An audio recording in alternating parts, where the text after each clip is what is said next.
Banyak orang bukan stres karena gajinya kecil, tapi karena gengsinya kebesaran. Karena orang kalau pada saat dia itu dalam kubangan utang, dia tuh akan terganggu secara mental ya Mas gitu. Karena kebetulan kan tadi saya punya pasangan hidup ya psikolog ya.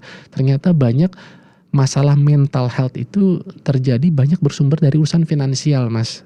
Dan lucunya itu bukan karena kurangnya gaji gitu, tapi mungkin ketidakmampuan dalam memanage. Masalah dari kecil kita nggak diajarkan caranya bagaimana mencari uang, kita nggak diajarkan bagaimana mengelola uang, boro-boro diajarkan bagaimana meningkatkan nilai uang yang udah ada di tabungan. Akhirnya makanya kita lihat timbullah ada investasi bodong, pensiunan lah pada kena lah masuk ini itu. Mas Helmi dengan acara-acaranya yang banyak menginspirasi masyarakat Indonesia, ya mungkin dari saya dengan keteladanan ya, dengan hal sederhana yang saya bagikan. Oh saya punya kemampuan tapi kok dia nggak apa-apa kok naik MRT juga belasan ribu, oke juga.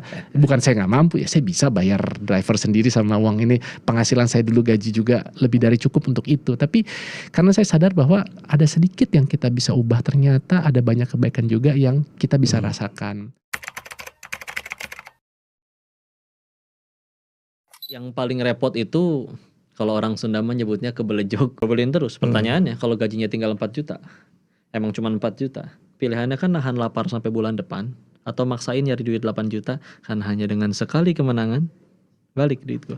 Itu berapa? Kecanduan kali ya? Itu karena setelah akhirnya dia 8 juta kalah nih. Atau ya digebukin temen, dilaporin polisi atau apa. Dan gak semua orang rela kehilangan uang yang mungkin dia tabun bertahun-tahun bahkan berbulan-bulan. Jadi di pikiran dia udah mentok, dimana aku bisa dapetin uang secepat itu sesegera mungkin. Nah, kebanyakan orang yang nyampe akhirnya habis-habisan sampai judinya sampai hancur lebur, sampai utang banyak, itu kan kalau udah nyampe titik itu, ya kan. Nah, jadi bukan karena setiap kali kita berhenti main, itu nggak ada ceritanya bandar ngirim tukang pukul ke rumah kita buat nyekek anak kita. Jadi yang dilawan tuh diri sendiri. Sebenarnya. Tapi kamu meninggal nggak ditanya saldonya berapa, dapatnya dari mana, dipakainya untuk apa, udah itu aja. Daripada duit sedikit tapi dapatnya dari judol, dipakainya buat pinjol, rungkat. Lagian toh sebetulnya kan kalau mau jujur om, orang yang pada pengen kaya tuh gara-gara satu aja, karena belum pernah kaya aja aslinya. Nah, orang-orang yang udah beneran pernah kaya, apakah dia ngerasa sebahagia itu? Kan ada harinya dia nyobain makanan, oh ternyata daging sama tempe sama 5 cm, bedanya di lidah, nyampe perut sama.